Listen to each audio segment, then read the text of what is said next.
We're here. Shelley Garrett, we're relaxing in the hot tub. Shelley, this must be one of the ways you relax.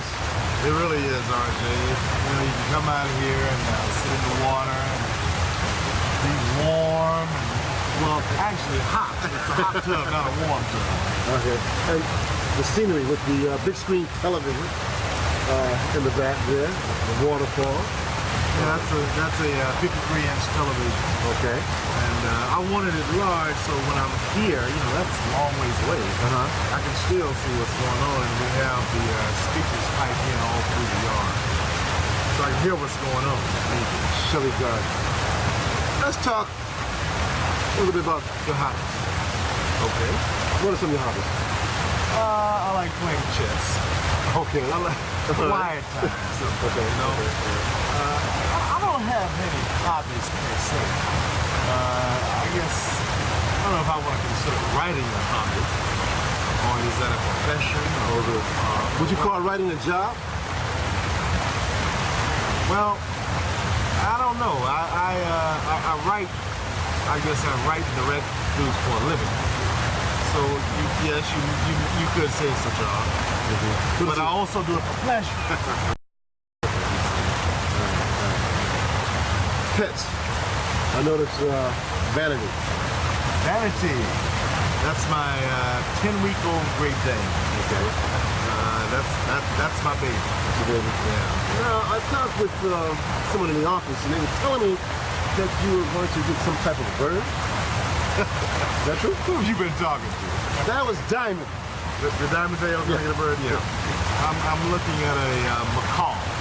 Macaw.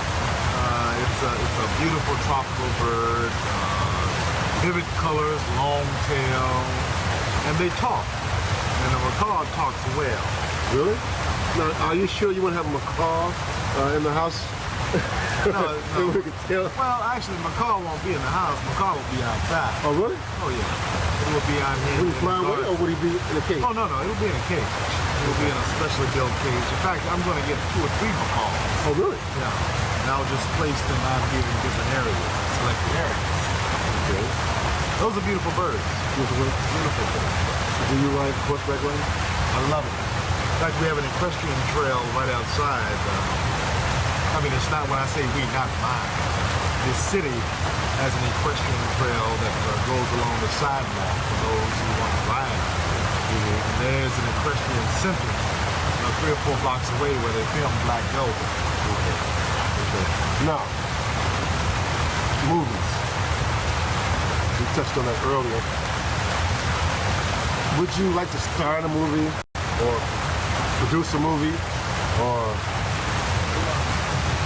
have anything to do with a movie? I don't think my business is the movie business. My business is live theater, live stage, where I have that audience right in front of me.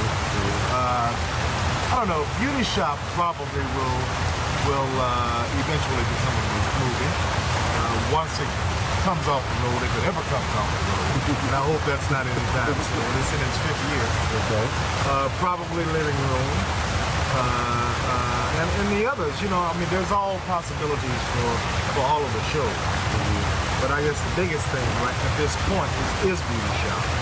And I have had some offers, and there has been talk about doing feature films of Beauty Shop, but I'm not ready to put all of my energy in a feature film when it's still on tour. Your friend and buddy John Ray. Yes. You were telling me about him in the office. Let's elaborate on John Ray a little bit. Once again, how did you and John Ray hook up? Well, John Ray called me. He called me at the office, and he didn't talk directly to me. He talked to someone in the office, and he explained who he was, and he had handled Anita Bacon, Lionel Richie, and he had heard of Beauty Shop, and he was very interested in promoting it and taking it on a national tour. And after several meetings and several trips from Birmingham, Alabama, which he is based Turning Point Productions, to Los Angeles, where I am, because he will hop on a plane anytime. Unlike me. John Ray will hop on a plane anytime, anywhere. Okay. So we came out and we talked, and finally we came with an agreement and a beautiful common bond. And he's what's so important about John Ray as a promoter? First of all, he's honest. Okay? He's a man of his word. He's a gentleman. If he says something is going to happen, you can tell him. You can bet the farm on it. All right. He's a good man, and we consider each other brothers. Okay. The business that you're in now, what don't you like about it, and what are your likes about it? I think I don't like certain critics that feel that they can control your production, because I will tell you right now they can. I don't like all of the jealousies of other producers or writers, directors.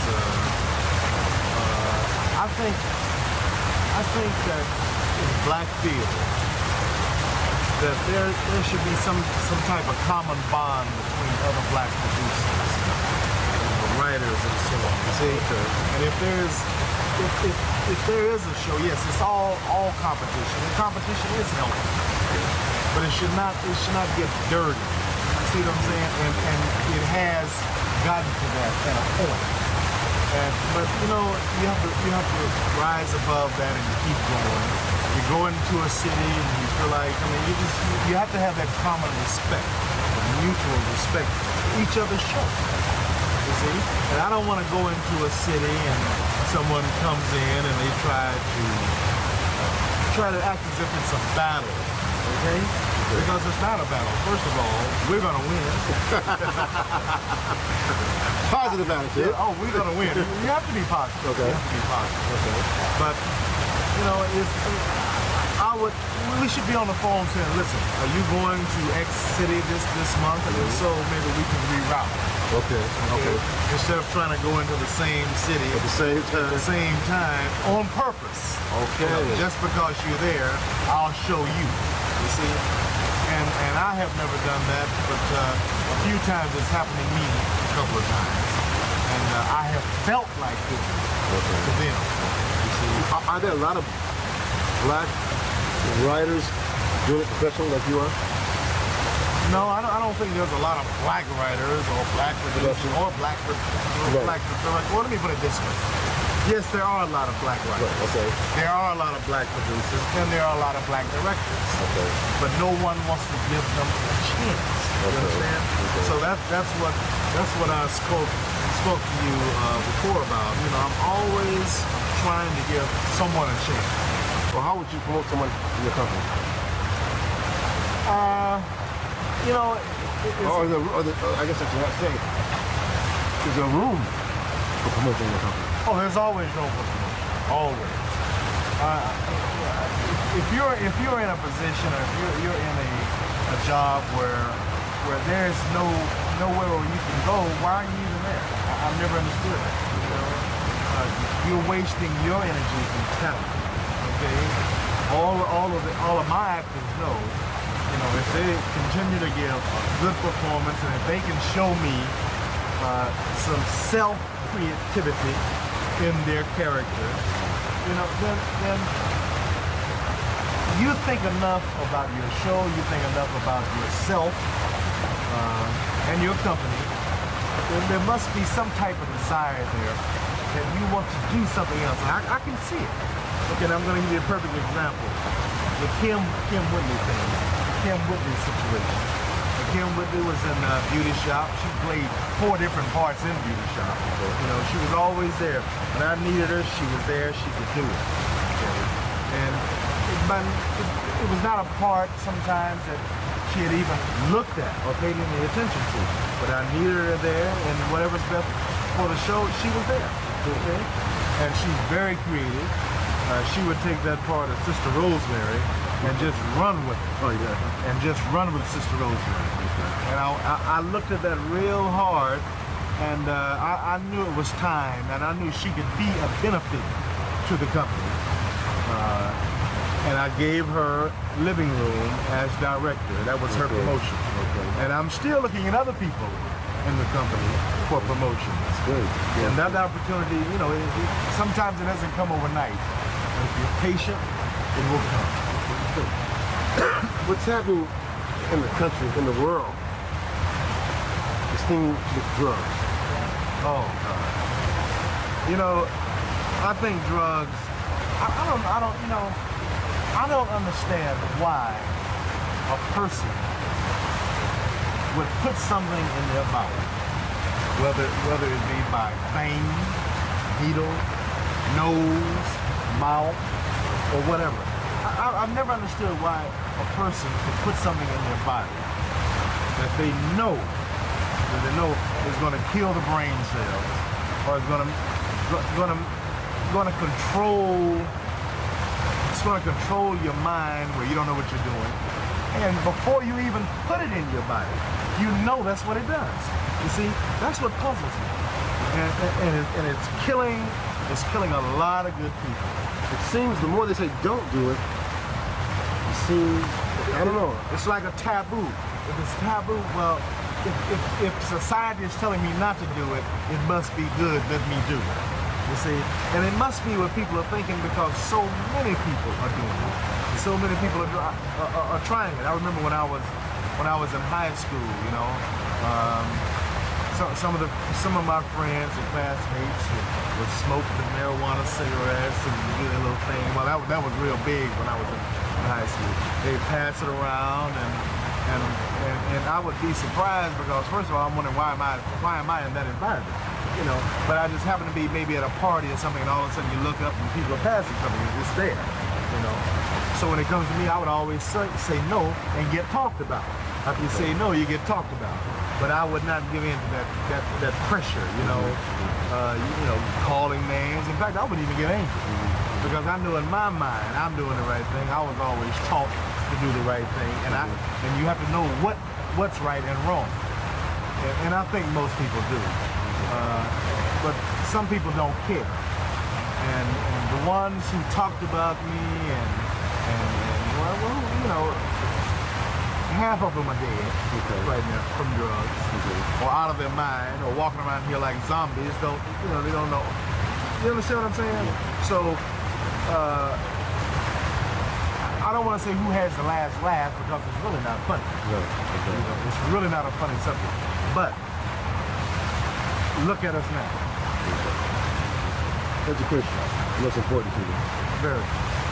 What are your views and points about that?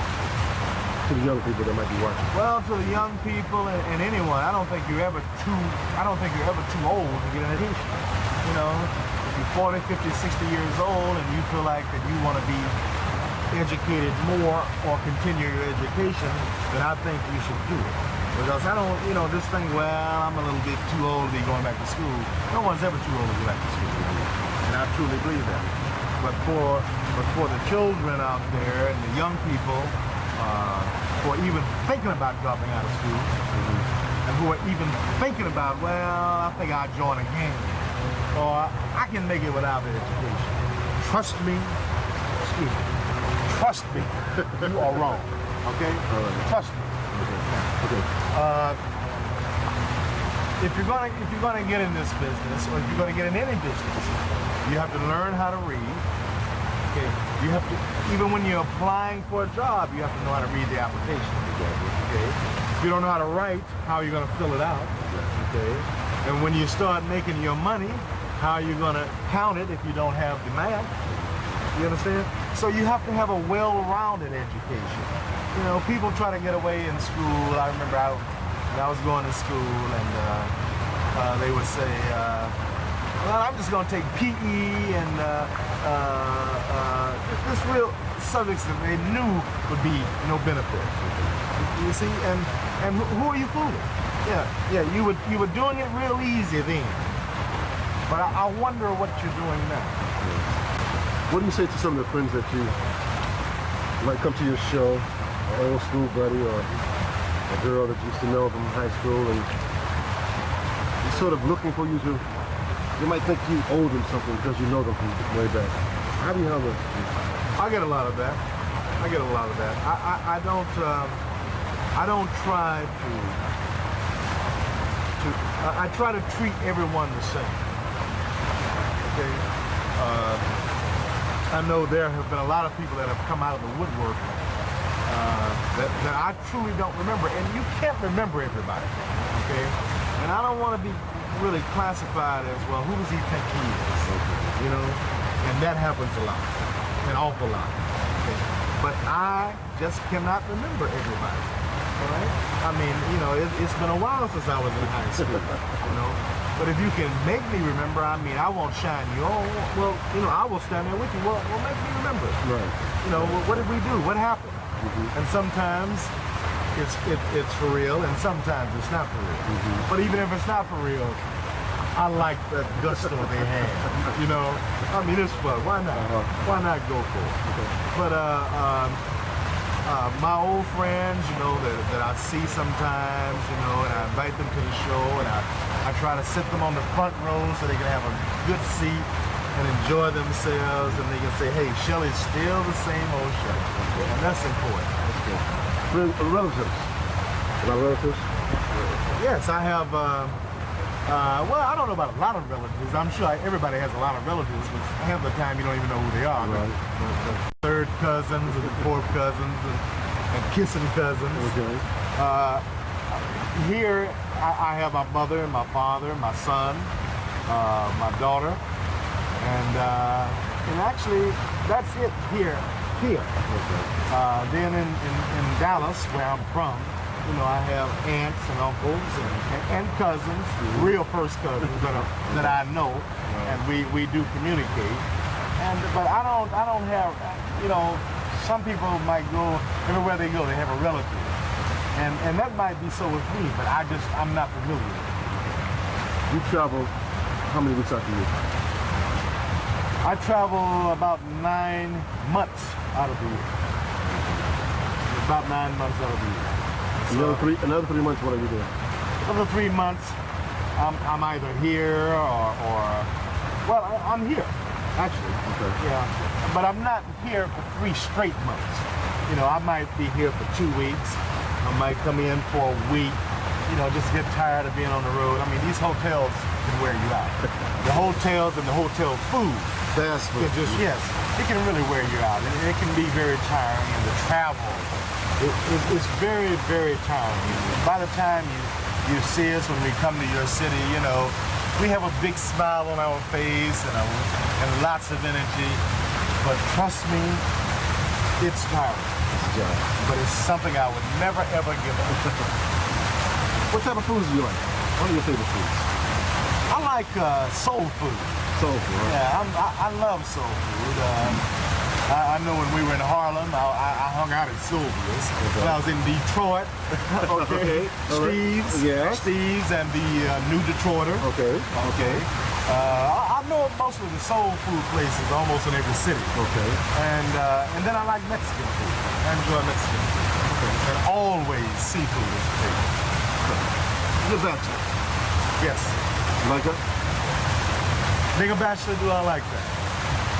It has its ups and it has its downs.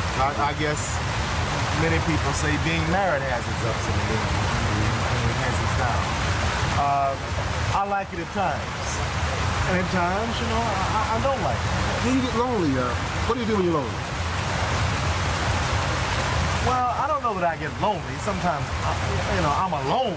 Right. But you know, I think there's a difference between being lonely and being alone. Right. You know, I have my children. I have my son Shelly the second, and my daughter Shania. Of course, I have my mother, and I see my father. My mother and father are divorced, but they're good friends, and that's important. Good. And I have vanity, my great thing. So what else could a man ask? Mama keeps you quite busy, I'm quite sure. Oh yeah, she's a character. That's my baby. Okay. My mom is my baby. Shelly, I want to thank you once again for inviting us out to your lovely home and letting me spend this time with you in your lovely hotel. And the best to you, much success. And I'd like to tell the viewers, this is a real brother, a true brother. Thank you. So give him all the support you can in this Nashville. Shelley, Thank you. R.J. Watkins. I want to say thank you, brother. Thank you, RJ. This is Sonia Jackson. Sonia Jackson. Hi. The bookkeeper. This is R.J. Watkins. This is my national tour promoter's office. John Ray. John Ray, even though he's in John Ray. Birmingham. This is Jim Owens' office. Jim Owens is head of security. Let's see what Patrick's doing. See if she's painting her fingernails. Okay. She's the office administrator. Hello, lovely. This is Mrs. Patrick McIntyre. This is Meet R.J. Watkins. R.J. Watkins. Hi, how you doing? Pleasure. Now, This is Mr. Ellis, Larry Ellis. our main man. This is our man. You know, this is our man. This is your man. This is our man. All right. Next to you now, Shelley He's the Garrett. transportation supervisor. He takes care of all the vehicles and the permits for the tractor trailers and the coaches, limo, the I must personal say, cars, everything. He does a great job. Oh, he does. did. See, I have an open door policy, but they don't. They keep their doors closed. all right? Everybody's door is closed. This is Kimberly Diamond Stewart. This is my personal assistant. Now, Shelley, tell me the duties of a personal assistant. Well- Or shall I let her tell me? Whatever you prefer. I know you would rather hear her voice than mine. Go ahead, Diamond. I do whatever the job requires. That's Whatever great. he asks me to do, I do it. It is so nice to have you in town, RJ. My pleasure, Shelley. When we were in Detroit, you treated us very well, and And I you're hope doing you it. return. It's great. It's great. We have 22 keys to the city, different cities. Yeah, around the 22 country. keys, proclamations around the country. When I was doing when I was out with the show Beauty Shop. I've always felt that decisions made in this room could mean thousands and thousands of dollars lost or made.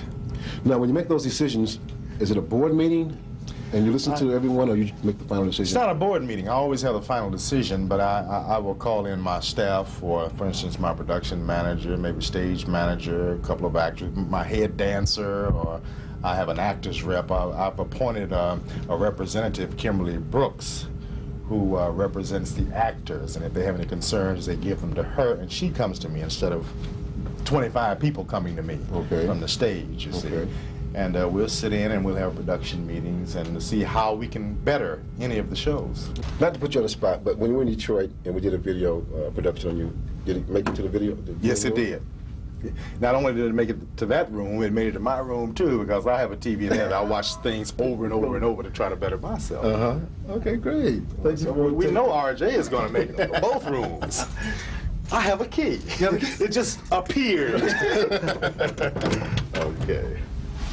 Okay. Oh. Okay. So this is the viewing room. This is Charlotte Gill.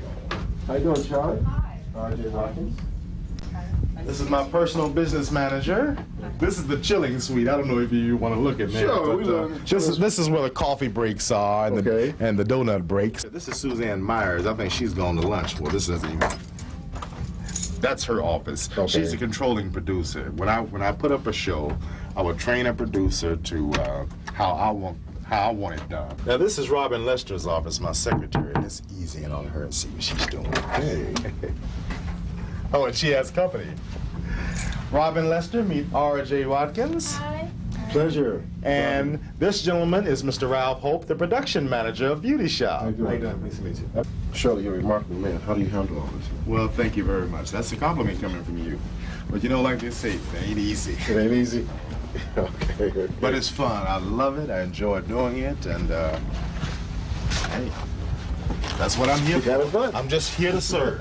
All right. I got that line from John Ray. This is my office. Okay, let's check it out. Come on in. You might want to do them over. This is it.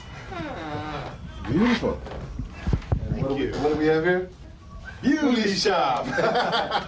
Always reviewing it, Uh-huh. trying to better it and Okay. see what I can do to make some changes. Okay.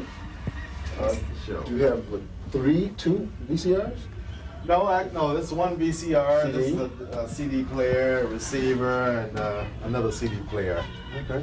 I see you love sound. Carousel. Oh yes, yes. Big speakers over there. Love sound. You're Yeah. Got my panther there. You know, I like panthers because they're mysterious and black. understand you like animals also. Yes, I do. I do. You getting a certain kind of bird or something? Yeah, macaw. I have a macaw I'm going to get. His name is Captain. All right. This Shelley out there. This is lovely. Well, thank you very much.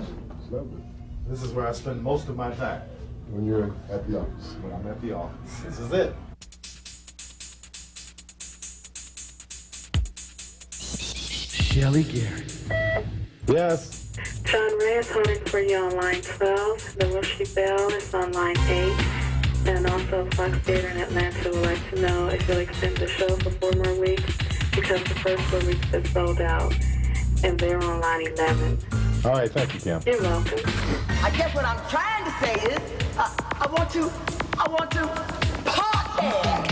Hey, In a beauty shop. we gonna get sharp and everything. In a beauty shop. That's right. Male exotic dancer. In a beauty shop? Yes, in a beauty shop. What's wrong with you, girl? I'm the best. Who's back? Beauty shop. Shelley Garrett. Shelley Garrett. This is something new. We're just keeping you up, that's true. The stars will be talking to you quick. You'll be surprised what you might get. That's something that you cannot fight. There's something about this late night. Welcome to Late Night Entertainment. Late Night Entertainment for the late night people, featuring informative information, special guests, comedy, and much, much more. And now, here's your host for Late Night Entertainment, R.J. Watkins. Welcome to Late Night Entertainment. And now here's part 2 of the story, Shelley Garrett. Shelley Garrett. Yes. John Ray is holding for you on line 12. The Wilshire Bell is on line 8. And also Fox Theater in Atlanta would like to know if you'll extend the show for 4 more weeks because the first 4 weeks is sold out. And they're on line 11. All right, thank you, Kim. You're welcome. I guess what I'm trying to say is, I want to party. Hey, In a beauty shop. we gonna get sharp and everything. In a beauty shop. That's right. Male exotic dancer. In a beauty shop? Yes, in a beauty shop. What's wrong with you, girl? I'm the best. Give me some of that. Beauty shop. Shelley Garrett. Shelley Garrett.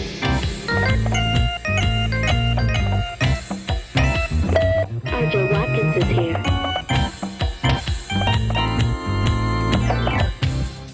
And I've been blessed with a good show, and I think a talent for writing and directing these productions that people come, they enjoy them, and they've attended Beauty Shop and 4 or 5 times. They've seen it over and over and over, and every time we go back to a city, they're rushing to the box office, and I just think that's a blessing. You talk about the news. How do the press treat you? Well, there's up and down, I would think. When I first started, I do everything that's untraditional to theater, okay? And I think when I started, really there was no such thing as black theater as we know it today. Mm-hmm. They knocked me hard. I mean, how can you go in and try to do a stage play with no star, Exactly. with no newspaper? You know, I mean, that's traditional in theater. In any kind of theater is to put it in the theater section. Okay. And to this day, I have never done it personally. Used newspaper as a promotional tool, and that's not to knock newspaper. That's Right. just a personal thing that I have never seen a need to do. And it's not to say that I never will. Right. Okay. Mm-hmm. But I've always done things that are untraditional in theater, and I've been knocked very hard by major newspapers all over this country, including the LA Times in Los Angeles. Someone to come look at the play and give you a write-up, they would write something negative because you're not using the vehicle? That might be a part of it. First of all, most producers will send out a press package to the newspapers. The moment you know your show is going up, you send a press package out. Never. And they would call the office, and the people in the office would tell me they were a little What's wrong with you, boy? Yeah, they were a little, that's right. They were a little upset because they didn't get a press package. Okay. Okay, well, they had to explain to them that we don't send out press packages. We don't encourage critics to come to the theater. Exactly. Okay? If you choose to come, then you're welcome to do buy that. a ticket? Well, no. I will comp them. Okay. I will comp them a couple of tickets to come to the show. You know, if they call. But I'm not calling you. You know, when I first started, I wanted the trade news, the actors' papers to come. They wouldn't come. Okay. You know. Now we can't get rid of the newspapers. They're knocking doors down trying to get in. Okay. You see. But I don't hold a grudge against them. I mean, I will still comp them tickets. It's not like, well, when I wanted you to come, you wouldn't come. Right. Okay. Exactly. But I will still comp them tickets, and I know that 8 times out of 10 they're going to write a bad review simply because they don't understand the show. Here in the LA Times, they send an older Caucasian lady trying to understand this black humor, and it ain't happening, okay? To her. Yeah, it ain't happening to her, you see. Now, when they sent, the LA Times, they did a story on me, a huge story, a writer by the name of Greg Braxton, black. Came and saw the show twice. He wanted to see it twice to make sure he got his things right, and did an excellent review and story. Okay, but they weren't satisfied with that. Then they send, who I'll keep nameless. They sent this lady, who's supposed to be the theater critic. Was she the one at the beauty shop? Yeah, had to go to the magic shop. Should have been. So she comes and she writes this crazy review, but in the end, you know, basically what she's saying is the laughter never stopped. It never stopped. She had to tell the truth. Okay. And basically, what she's saying to everybody, I don't understand why these people are laughing, but they are. These people are laughing, and they're all out in the aisles, and I mean, the laughter never stopped. Okay. You know, Okay. and it doesn't. Okay. In Beauty Shop, and I try in all of my shows. If it's a comedy, I'm going to make sure that laughter never stops. You're going to laugh from when the curtain goes up until it goes down. Rosemary, now I knew you had a son, but I didn't know he was 18. Girl, how old are you? Excuse me? Anyway, this ex-husband of mine took my son shopping for a new car for his birthday. So, my son, his name is Blake, runs in the house and says, Mom, come outside and take a look at my new car. Girl, he bought him a brand new red VX. Ooh, how nice. That dude is very excited. Yeah, so he hands me this check and says, Dad said to give you this. And said Dad was laughing and rolling all over the floor. And said to tell you this is his last child support payment. And to stand back and watch the expression on your face. Oh no, how cruel. That's okay, girl. I promptly made out a receipt, gave it to my son, told him to get in his new car, drive back over to his dad's house, give him the receipt, and tell him I say he's not your true father. The community, the churches, how do they receive your show? Oh, we get church groups all the time. I mean, they love it. You know, we have had nuns sitting out in the audience. Ministers come. They really, really enjoy the show. Now, you know, everybody needs to laugh. I don't care what profession you're in or what occupation you're in, what color you are. Everybody needs and wants to laugh. And when they come to my shows, I'm going to make sure they get it. Every minute of it, every penny that they put out for a ticket, I want to make sure that people are truly and well entertained.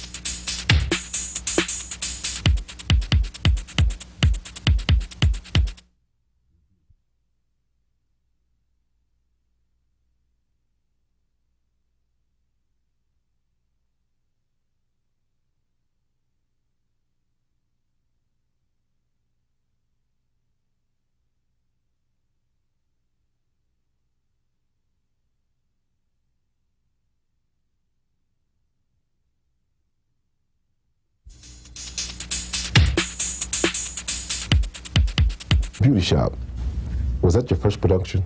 Snuff and Miniskirts. Okay, and the one after that? This beauty shop, the one. Living room. Living room. Living room. Okay. Okay, let's talk about living room a little bit. All right, living room.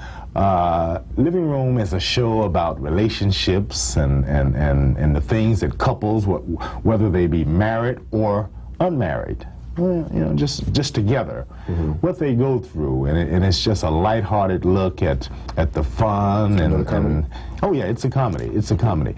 Living Room has been out before, and I pulled it back in because I don't think the promotion was strong enough on it. So I didn't want to just stick it back out there the same. So now it's the all new Living Room. Okay. And I've rewritten it. It's an entirely different cast except a couple of people, and a couple of people that were in it before are playing different roles. Okay. And this show is going to give Beauty Shop a run for its money. It's hilarious, man. When I'm down there looking at rehearsal, it's just a scream. So, RJ, I want to take you over to the what I call the rehearsal dungeon. This is where we rehearse all the plays. It won't look like much here, but I want you to see it how it looks here, vacant. In the raw. In the raw. Okay. And then the finished product on stage with the elaborate sets and everything. Let's check it out. Shall we? Yes. They don't know we're coming. Okay. We'll catch them.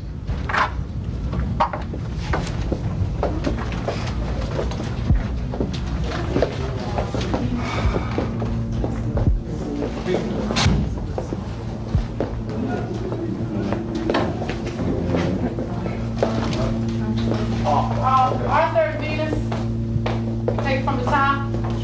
Gerald, even off the scene as you just destiny. Oh, hi, how are you?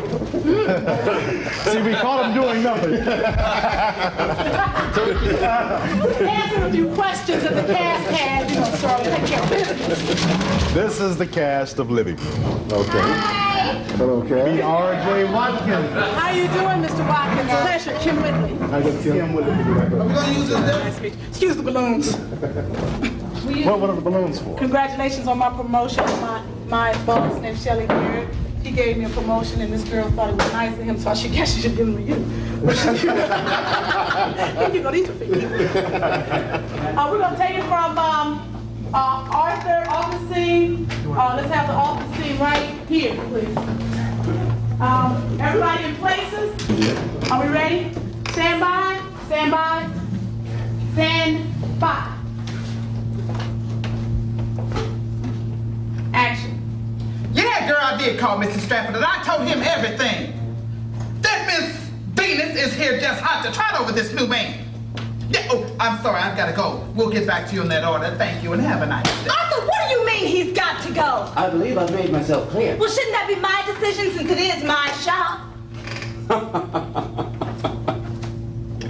I've been very patient with you, Venus. Wasn't my idea to hire this guy in the first place. I could have just as easily sent one of my men over here to replace Barfield, and you know that. Arthur, look at the quality of work Halstead is producing. Look how many orders we filled. Go back there and see how organized... For Christ's sake, Venus! Excuse me?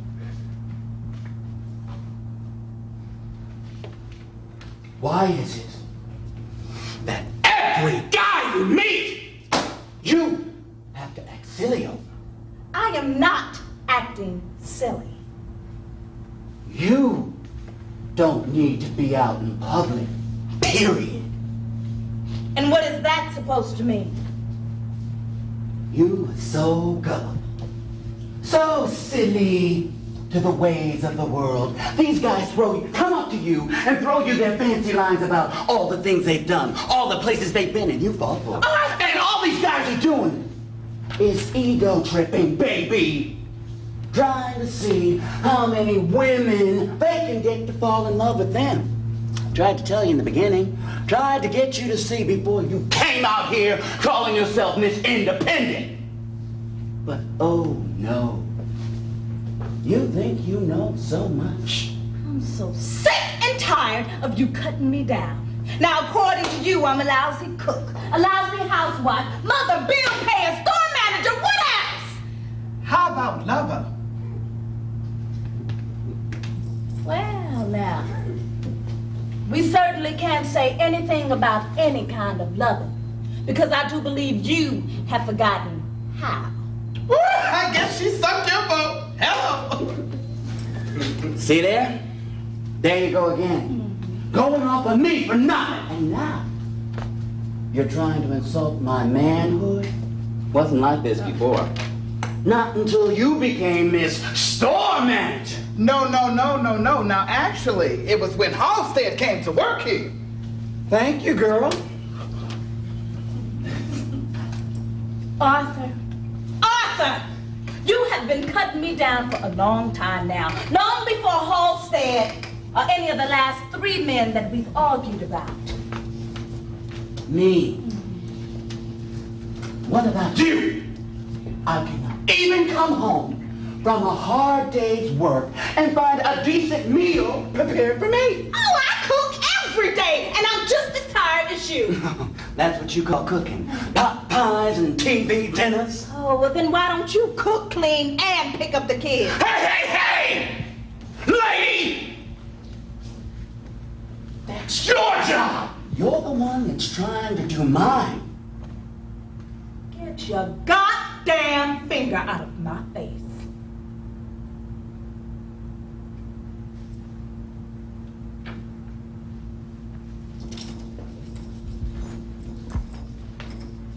Let me explain something to you, Arthur.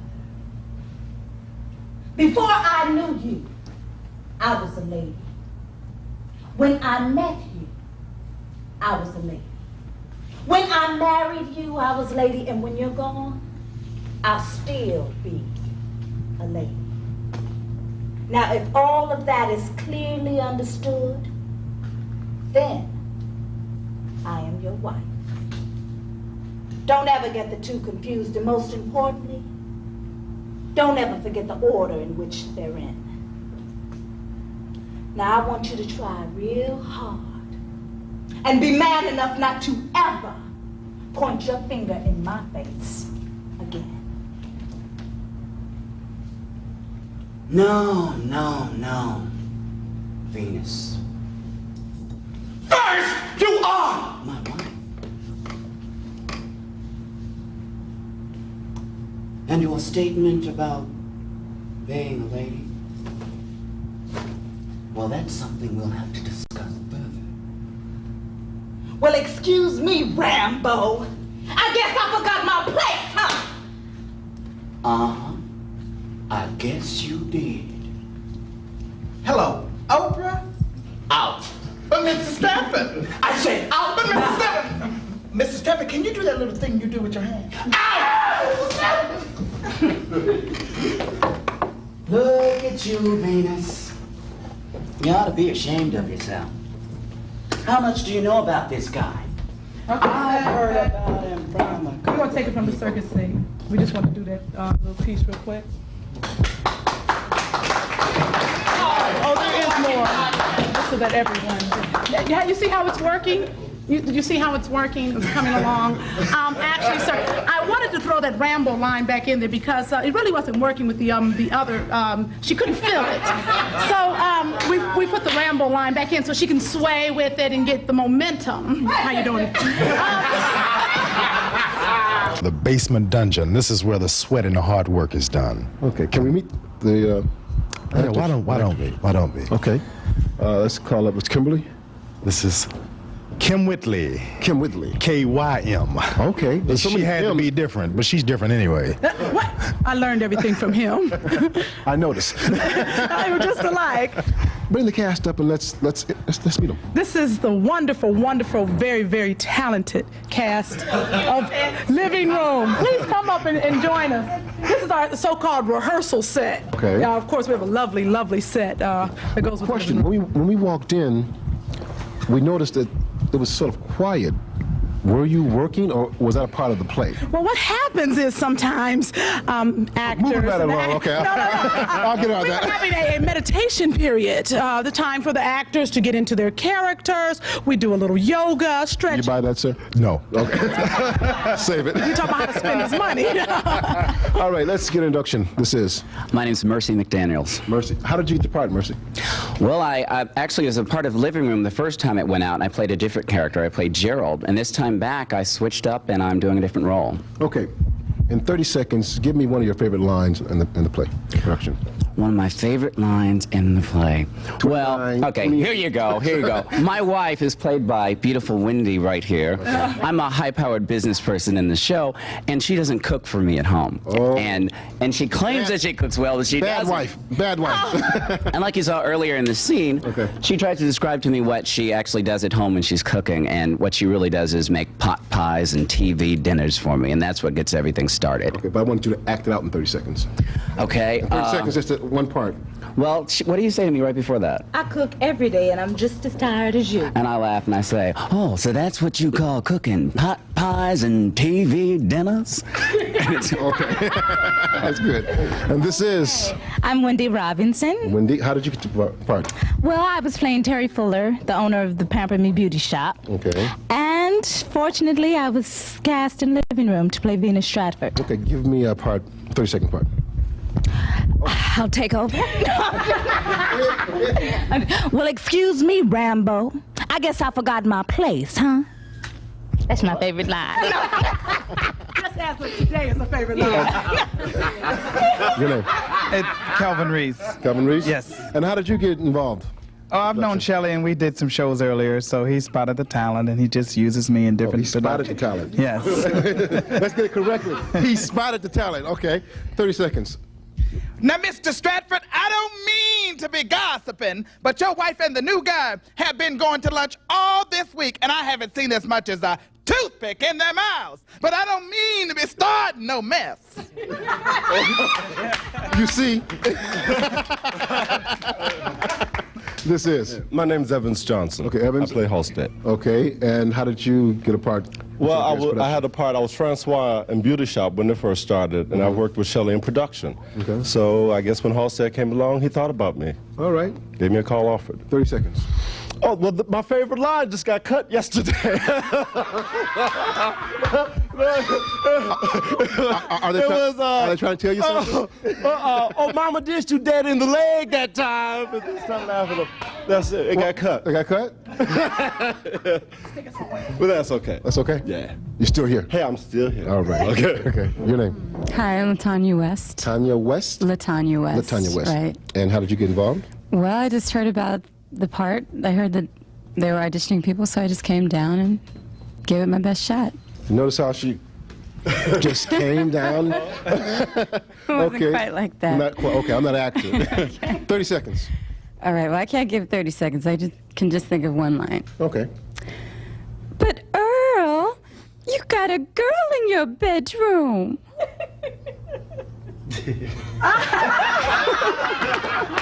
Are you Earl? I'm Earl. Would you like me to respond? Go ahead, Earl. Go ahead. Baby, these ladies don't mean nothing to me. I close my eyes and pretend that it's you. Cut. How did you get involved? Well, I was one of the original cast members going out with Living Room on the road, and I auditioned. Okay. Congratulations. Thank you. Your name, sir? Darren Oldham, also from Detroit. And how did you get involved? They auditioned about 1 million people for this role, and I'm the one they came up with. Good choice. Give me a part. Computer malfunction. The robots on the assembly line were shut down at 10:15. They let us go home at 11. I've been here since 11:30. Your brother's been gone since 12. It's now 3 o'clock in the morning. Where have you been? That's what I'm talking to. All right, so you're talking to... He's talking to you. Yes, my name is Val. Wait a minute. Where have you been? I was out with Mildred. Doing what? Now I'm getting involved. No. But she had a few problems. Now. Okay, your name? My name is Velma Austin. Okay, and how did you get a part with Shelley Garrett? Well, I was also with Beauty Shop. I played the part of Sylvia Hayes. Okay. And with this wonderful gentleman, he put me over to Living Room. Okay. As Bonetta. Okay, Bonetta, let me see what you can do in 30 seconds, Bonetta. Hello. Okay. In 30 seconds, huh? Okay, you keep bringing your behind in here 5 or 6 o'clock in the morning if you want to. That's me. That sounds familiar. Now, this is a young lady that got caught coming into rehearsal late. I got lost. I have been in LA for 10 days now. I wrote her note making sure it took me 20 minutes. I've been here, the crew been here 24 hours, and we got here on time. I'm going to find a disc for him, okay? I promise you. I'm bigger than you, remember that, okay? I'll leave that one alone. I'll leave that one alone.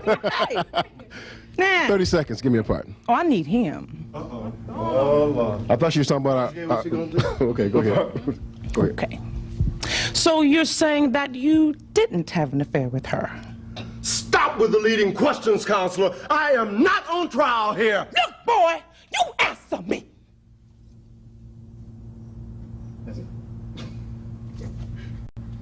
Forgot a part. Lovely.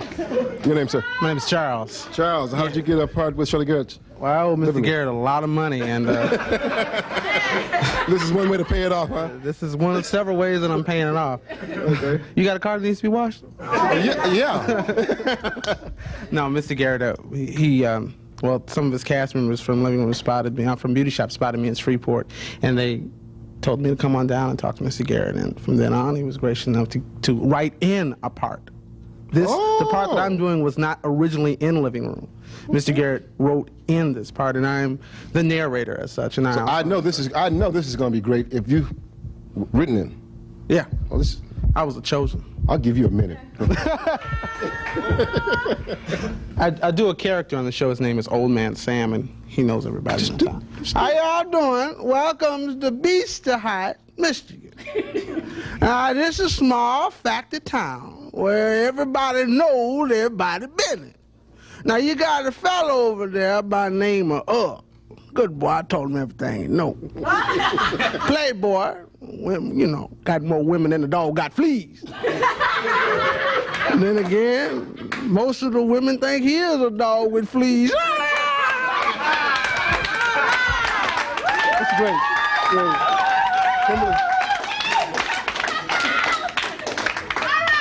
Aren't they wonderful? They're fabulous. It's great. My children. Great. No, It's only fair. I'm out of that. I have no idea. It's only fair. I don't even remember.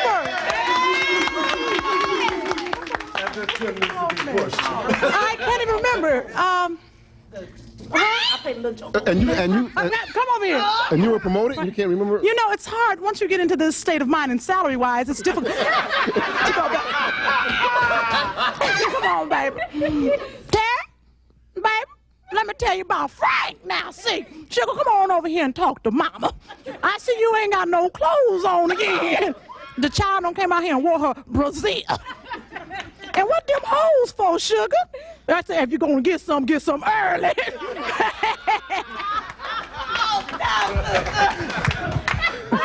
Come on, Shelly. What do you think? What do you think? Great. Yeah. Great. Beautiful, man. Great group of people. Very talented group, and it's going to be one hell of a show. You got to check it out. Shelley Garrett's Living Room. Thank you, sir. Thank you. All right.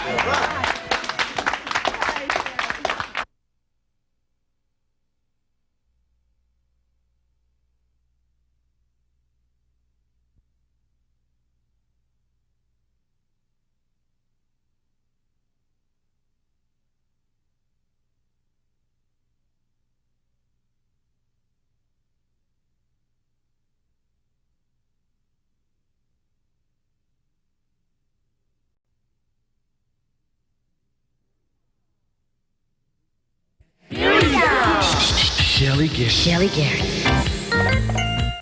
Are you a comedian? No. Are you a comedian writer? I'm a comedy writer, yes. Okay. But I'm not a comedian. Could you do stand-up comedy? If I think at the studio, when I first met you, you had me laughing, and before I interviewed you, that little walk you did for me was hilarious. I'll never forget it. But so could you be a comedian if you wanted to? I think anyone can do anything if they truly want to. Okay. It's not really something that I want to do is stand up and I think you can. I think you're good at it. Well, come on now. You know, I never say can't. Okay. I don't even like that word can't. Okay. So I will say if anyone puts their mind to do anything, they can. I'm against that. They can. I'm against that. They can. Okay. Okay. Your next product on the more serious side. When are you gonna start writing serious plays besides comedy? Yeah, I'm really known now. When they hear the name Shelley Garrett, they think of comedy. So I'm going to change that a bit. And, well, not just a bit, drastically, because I have another show, Black and Battered, which is already written, and I'm getting ready to cast very, very soon. And it's about, and there's not, well, there might be some comedy relief in it. I have comedy relief in it, you know. So it's not too tense, but it is a tense show. And it's about a black woman who is constantly battered by her husband. And what happens, and it goes into the court trial, and there's a female judge, female prosecutor. Everybody's black, you know, and it's like a black courtroom. You just have to imagine this black woman who has been battered by her husband, and the black prosecutor is trying to put her away. Sounds like a show we have. And it's being judged by a black female judge. Sounds like the court of love. Yeah, but you know what? The most interesting thing about it, the audience is the jury. The last 4 to 5 years, it's been fun comedy. Would they accept you being serious now? I think people will accept anything that is truly entertaining and they feel that that is worth the dollar that they put at the BO, the box office. I hope that they accept it. I'm going to try my best to make them accept it. If they didn't accept it, I'm quite sure it wouldn't stop you, but...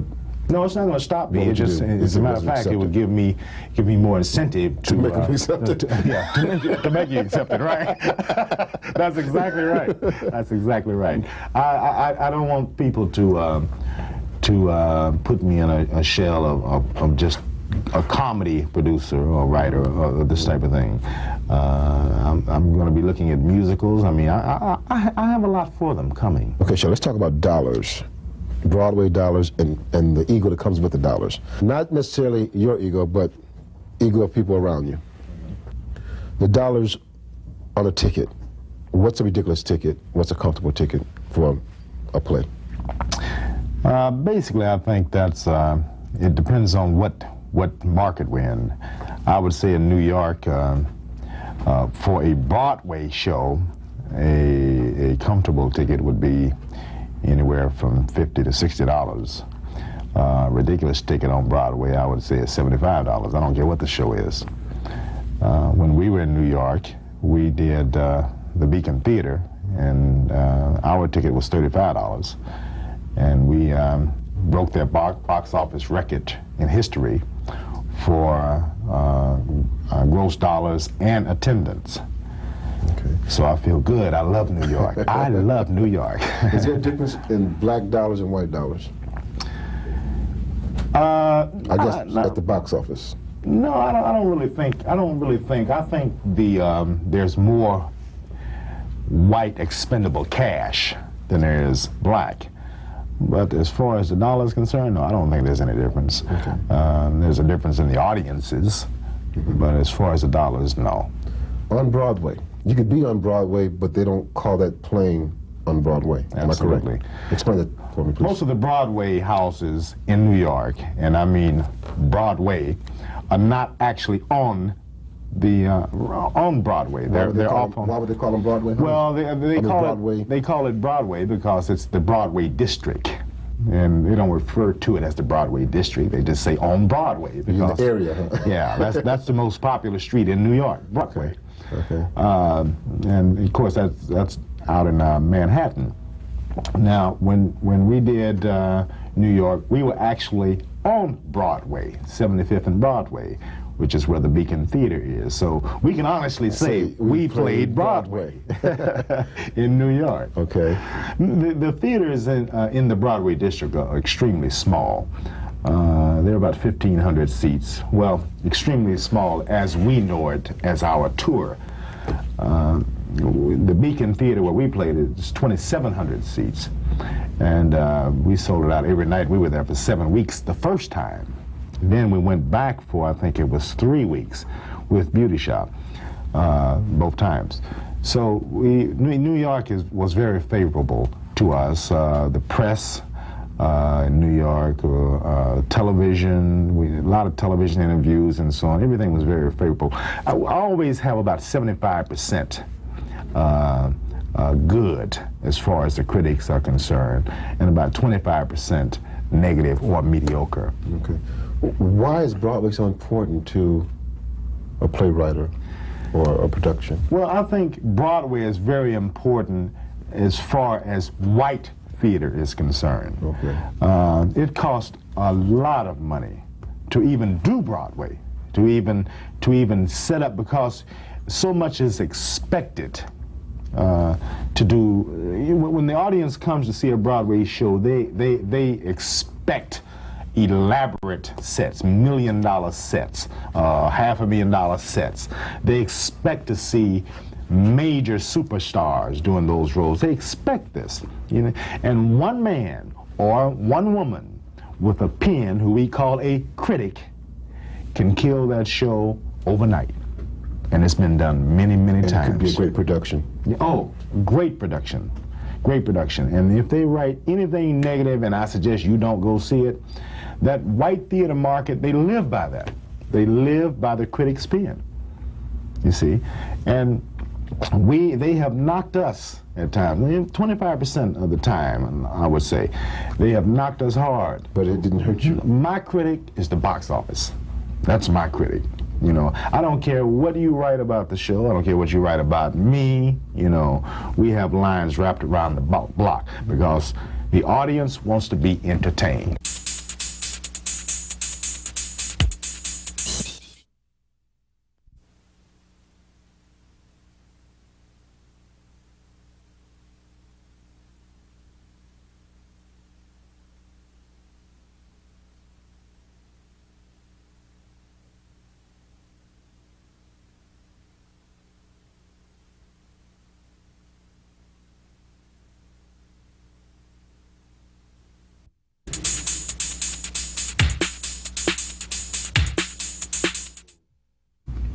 How do you deal with the egos, with the management, staff, the actors?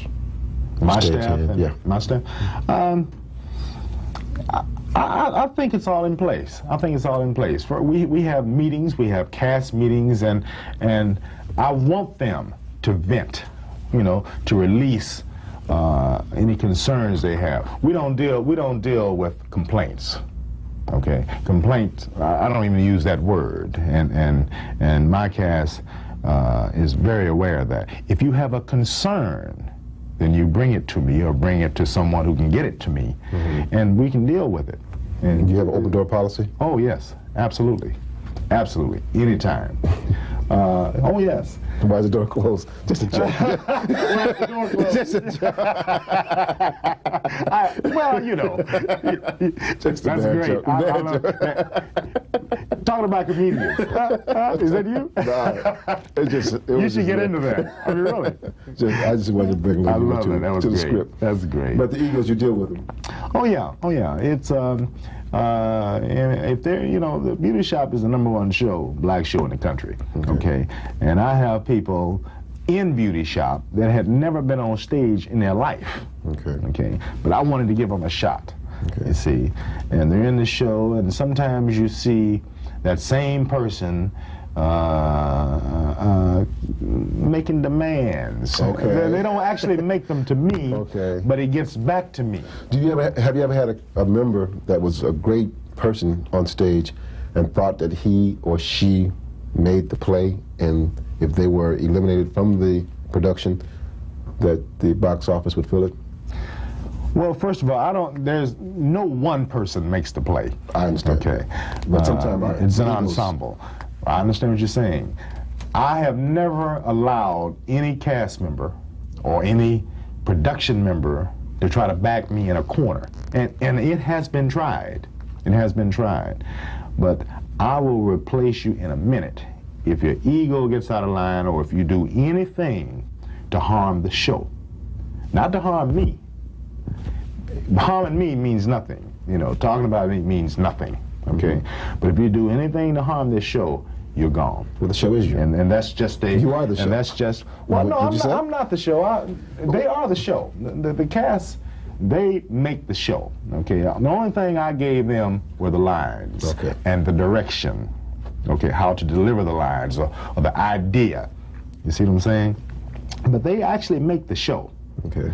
But there are a lot of people standing in line that can make that show too. You see what I'm saying? I watched that happen before. Oh yeah.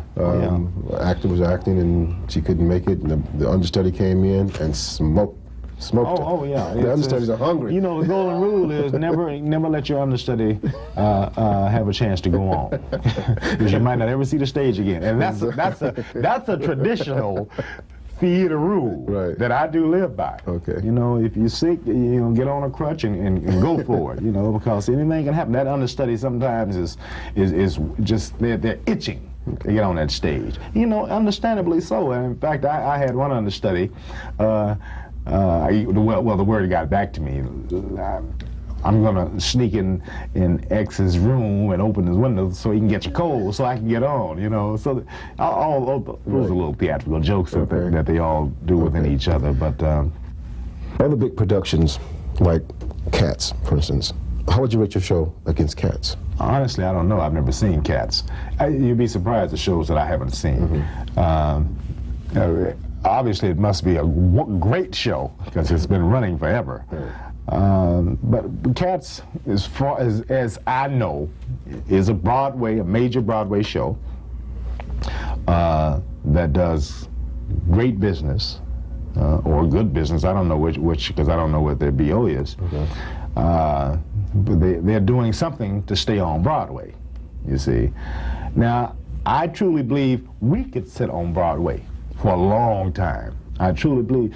But it's not something that I choose to do. I just don't choose to be on Broadway. I like touring. You know, I want America to see Beauty Shop, not just New York to see Beauty Shop, you see. And I have been asked to have another cast to sit in New York, whether it's on Broadway or at another theater, to sit there and have another company touring. I don't want to do that. First of all, I think it's unfair to the actors who brought Beauty Shop to the level. You know, where would they be? Would they be sitting in New York or would they be touring? You see? I just like the people who brought it there or helped get it there, I want them to reap all the benefits.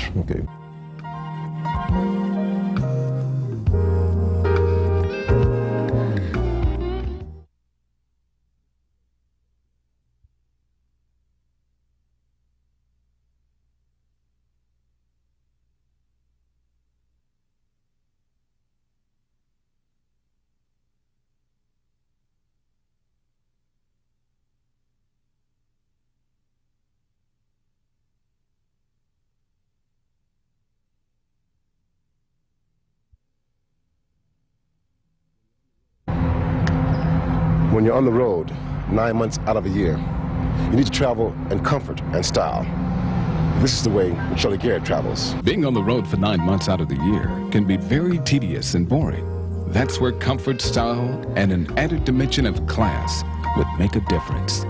As we go inside the luxurious private coach of Shelley's, we're greeted by Mr. Garrett's professional driver, Larry, who's invited us on a personal tour. First, the control panel, located in the driver's section, is much like a 747 jet with temperature controls, master indicator that gives data on the water pump. The walls of this magnificent vehicle are covered with mirrored strips. A one-of-a-kind stereo system, complete with a soft leather seat and seat belts for safety, treats our guests to royalty. In the dining area, we find a plush leather sofa that seats 4 and converts to a bed that sleeps 2. Also in the dining area, entertainment is a specialty with this wet bar that features an electric push-button bartender that gives you any drink you desire in elegant champagne glasses.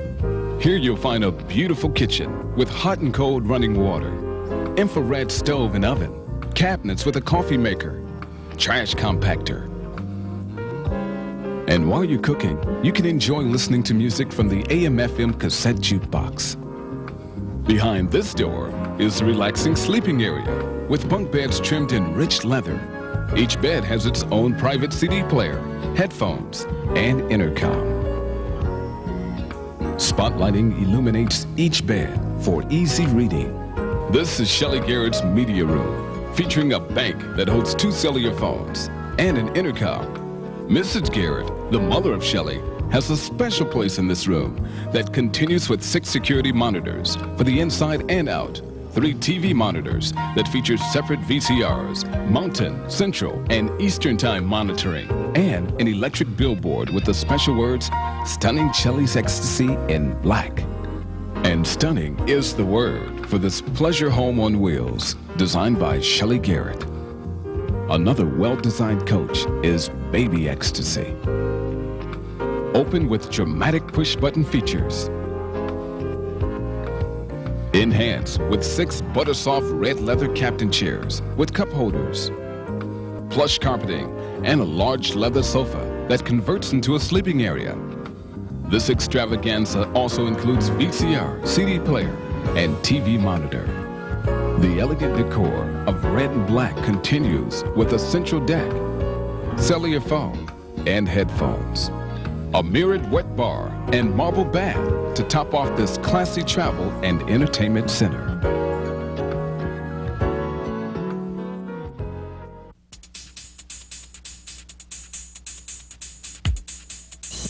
Shelley Garrett. Yes.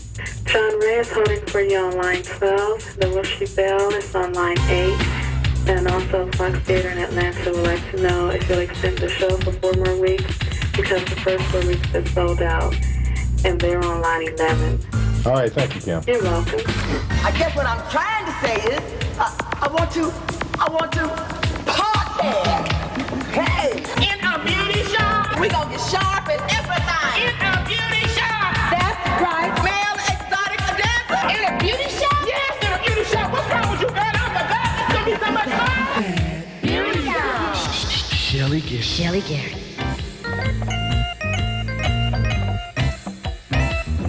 RJ Watkins is here.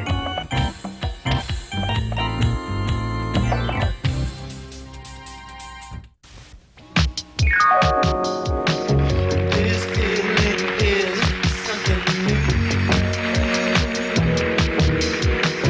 We're just keeping you up, that's true. The stars will be talking to you quick. You'll be surprised what you might get. That's something that you cannot fight. There's something about this late night. Welcome to Late Night Entertainment. Late Night Entertainment for the late night people, featuring informative information, special guests, comedy, and much, much more. And now, here's your host for Late Night Entertainment, R.J. Watkins. Welcome to Late Night Entertainment. I'm your host, R.J. Watkins, and tonight, here's part 3. Shelley Garrett. The story. Yes. John Ray is holding for you on line 12. The Wilshire Bell is on line 8. And also Fox Theater in Atlanta would like to know if you'll extend the show for 4 more weeks because the first 4 weeks is sold out. And they're on line 11. All right, thank you, Kim. You're welcome. I guess what I'm trying to say is, I want to party. Hey, In a beauty shop. we gonna get sharp and everything. In a beauty shop. That's right. Male exotic dancer. In a beauty shop? Yes, in a beauty shop. What's wrong with you, girl? Oh my God, it's gonna be so much fun. Beauty shop. Shelley Garrett. Shelley Garrett.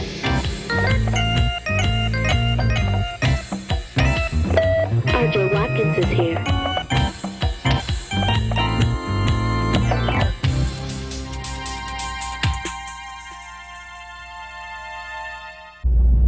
Listen to this. Okay. This new living room spot. From the #1 producer in America. What do you think about that opening? It can only happen in the living room. Look at California. I try to use that power voice, that deep power voice to start all the commercials. Okay. And it gets the attention fast. Deliberate punching, huh? So living room is gonna really be a big show, just like Beauty Shop is. Why are you calling it the new living room? I had it out before, and I pulled it back to rewrite it to make it even funnier. Oh, wait till they see it now. The spot even sounds like. So I thought that was one of the bites.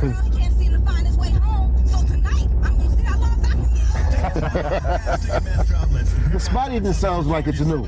Yes, it is new. It is new. Look at the squirrel. It is new. Yeah, it's a fun show. It's a fun show. So where are we going now, Shelly? Going home. Oh, we are home. This is where I come to relax. I love to come home. #1 producer in America. I'll turn it down. He put it on there twice. And I listen to it over and over. That's why I really listen a lot on the freeways, so I can know how to revise the spot. You write your spots yourself, or yes, I write the spots, or either Eric Reed, who is the gentleman who does the spot, and he's excellent.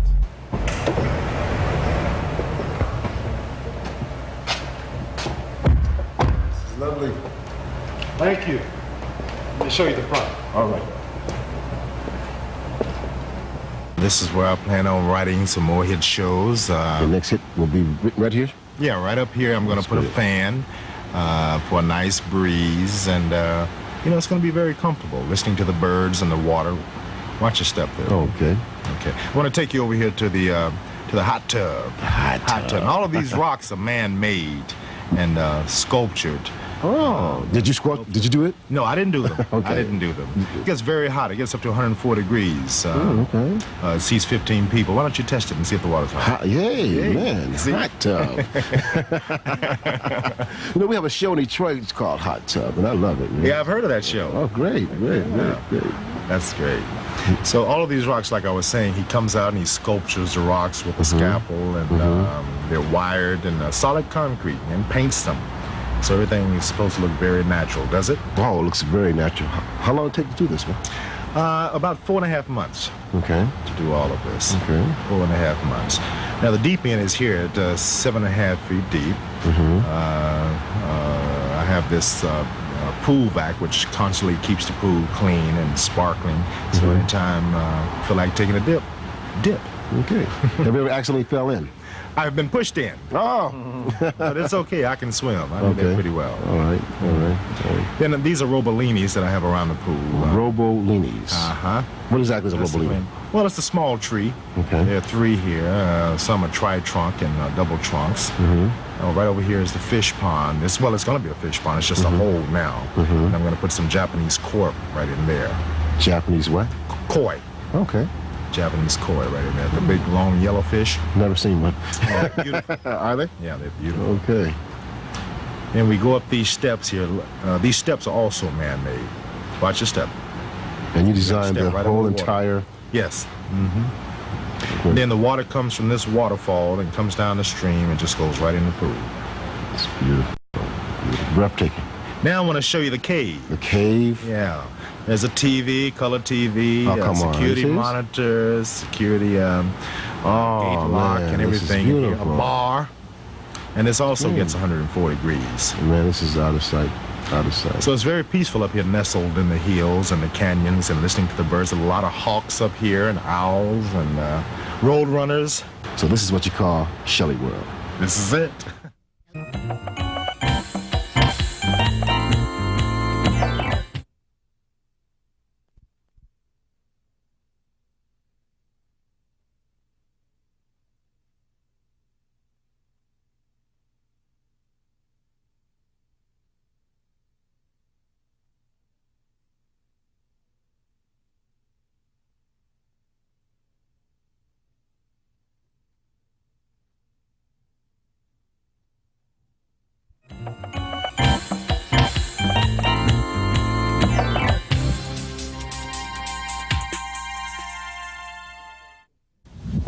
You know, Shelley, with a beautiful home like this, I know you have to have a maid. Yes, I do, and I hope she's here because I left my key. All right. You know, when you get off that freeway, it sure feels good to come home.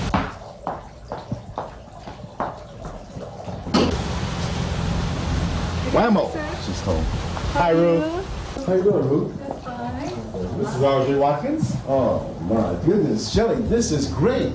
Please, show me around. Why don't we start in the breakfast room? Okay. This is nice to sit in here in the mornings and look out the window and watch the waterfall and the pool and the palm trees. It must be nice. This is bachelor table. Yeah, this is a table that pulls out here. It's sort of odd. Drop it here. You can catch that one over there for me. Beautiful. Beautiful. Just drop this and you're ready to eat. I love to eat. Out of sight, out of sight, out of sight. The kitchen area. Okay. Now, I am a very good cook, by the way. I'm not here. I'm not here a lot to do it, but I know how to do it. Okay. So this is my little area in here. That's great. It's beautiful. It's beautiful. Why don't we move out?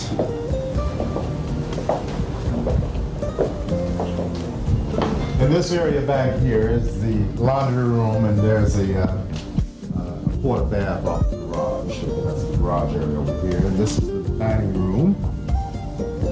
I spent a lot of time at this table. I love the colors. I love the colors. And chandelier. Another chandelier for the dining room. Being a bachelor, it's hard staying single, Shelley, with living quarters like this. Is it hard staying single? Yes. Yeah, it is hard staying single. Then we move into the family room. Better known as Club Shelley. I have a crystal chess set here I picked up over in the Bahamas. Okay. That's very special. You play chess? No? Oh, it's a great game. A lot of time. Oh, yes, it is. A lot of concentration, lots of strategy. Okay. Tell me about Club Shelley a little bit. Well, this is the area. I don't do a lot of bartending, but I have friends that come over and you know they like to have a cocktail, and I want to make sure I have any and everything that they like. But do you drink? Occasionally. You drink very, very little. What do you drink? Hennessy, Cavassier. I should have known it would be the best. Would you like one? Sure, why not? I don't have any glasses. No problem. Don't worry about it. No, they're back. What you? No, I'm just playing. Tell me about this lovely giant. This is not a big screen. This is a giant screen. Well, I was told it was the largest one they make. It's a 70-inch widescreen. It gives a great picture. Yeah. Yes, you have a chance to check out the beauty show. That's right. That's right. Right here. The Panther. Beautiful. Well, I love panthers. I love black panthers because they're so mysterious. The one on the wall here is, it's like, I call him Try Me. Seems like that's what he's saying. Just try me if you want to. Great. Beautiful. The one down here, I call it Watch Your Step. Because it can get you. Yeah. I love Black Panthers. I see. I have another one in another part of the home. Before we go right quick, tell me about this. You know, this was a gift to me. Now, I know it's a face. It's a lady's face. I would assume it's a lady's face. And this portion is out, and you just use your imagination. Okay. Shelley, tell me about this.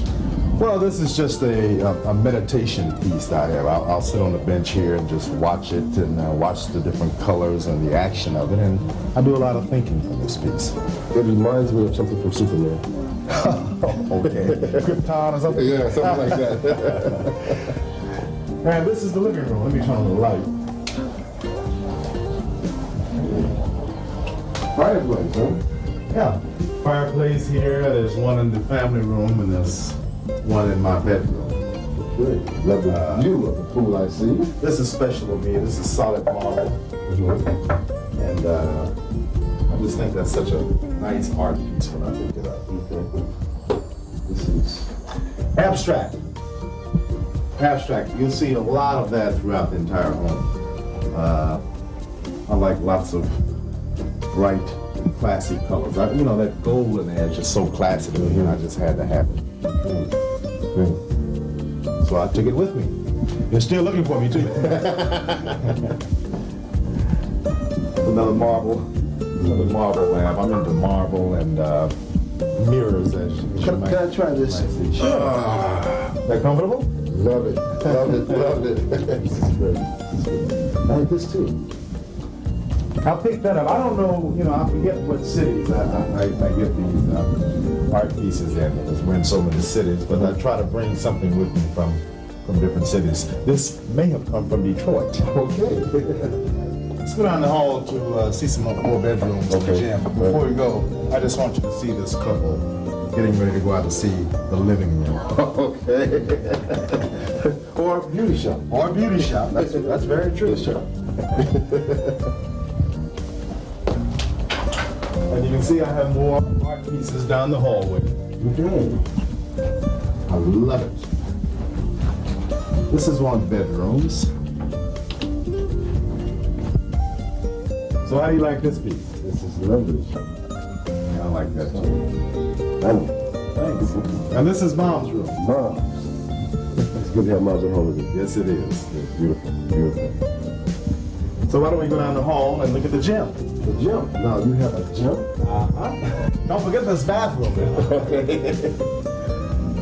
So, would you like to see the gym? Gym. When do you have time to work out, Shelly? Before the gym, tell me about this. This is my pyramid lamp.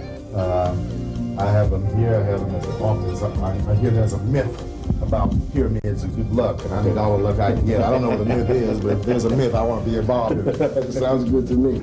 We're going to work out a little bit? Well, if you want to. I'm working out right now, walking down the stairs. There's a lot of walking to do here, yes, you know? Yes, it is. Well, look who's here. Moms, do you exercise all the time? Not as much as I should. Time to stop. She'll overdo it. Will she? Yes, she will. We're going to interview Moms over there on the show. Okay. Okay, I'll go grab my notes. Okay, Moms. Shelly, what is your favorite workout item? Let's see. I like the pictures. Okay. Tell me about the pictures. First of all, let me tell you, this is a brand new room. That it's really not quite finished.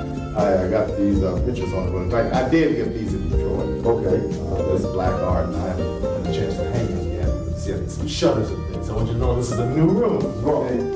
I like, I know I will like the bike because I'm going to put a TV over here. Okay. So I can just sit there and watch the videos, you know, the exercise videos. Okay. I like the bike, I like the Stepmaster, I like the treadmill, the weights, the curls. I like it all. That's why you. So.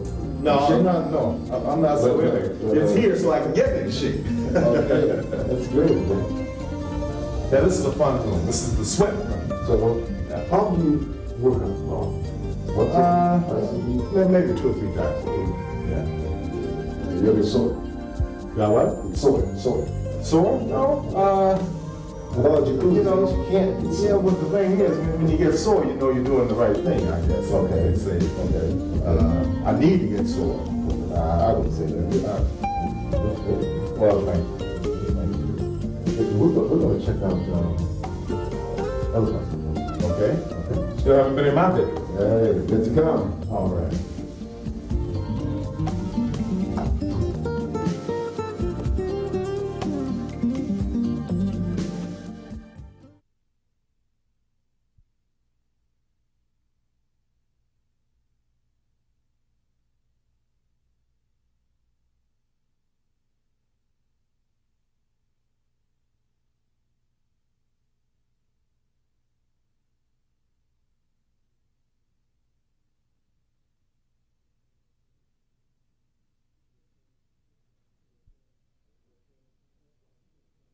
You know, Shelley, first of all, I'd like to take time out to thank you for allowing us to come to your home and just let us do what we like to do. Well, it is my extreme pleasure. Glad to have you here. All right, you know, you just literally we just took over almost. Well, good. I hope we didn't take too much of your time. Not at all, not at all. Like I said, I'm glad to have you here. Okay. Well, this is one of the guest rooms. Oh, this is my room. Well, you are a guest. That's correct. You are a guest. All right. Lovely. And we have another guest room. Uh-huh. You need to wait here to show you. Actually, this is my daughter's room. Shania's room. This is called the neon room. The neon room. Each light in here is neon. That's why we call it the neon. Neon telephone? Uh-huh. Right. That's great. Exciting. This is beautiful, Joe. Thank you. Thank you. I know the little lady loves this room. Yes, she does. My sweetheart, Shania. All right. And this is another guest room. Guest? All right. So when you come, you can just have your choice. Next time I stop by, I'll make sure I'll check this room. Okay. That sounds good. It's a fun room. Lots of art in there also. Lovely colors. And then when you are a guest, and you decide you want to come and spend the evening, then This have my private shower, huh? There you go. Great. This is one of the guest bathrooms. Oh, great. Now, let's take a look at the master bedroom. Okay. The king's quarters. Well, that's on another level. The moment we've been waiting for. Enter. Great, great, great. This is it. So door to my left, door to my right. What's on the door to my right? This is my closet. Let's check it out. Bird seat. Bird, you got something for me, Bird. He said leather. Leather. Oh, this is great. Oh, man. Can I try this on? Sure.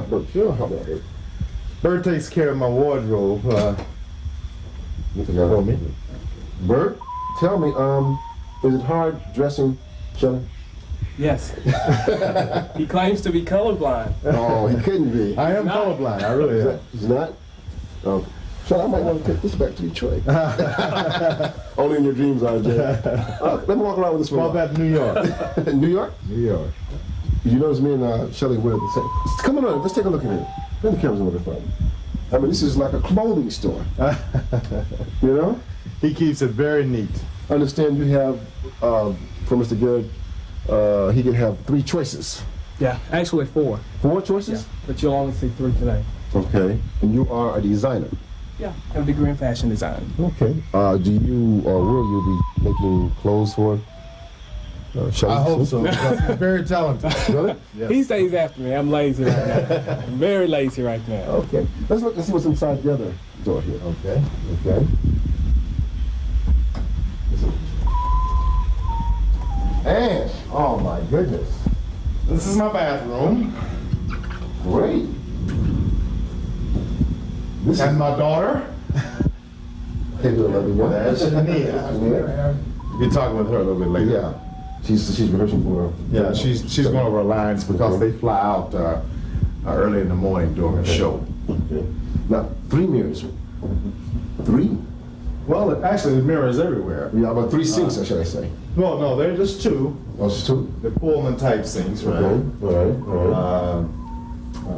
Just in case. It's not for anyone, you understand? Oh, no particular When I get reason. tired of using this one, then I'll come and use this one.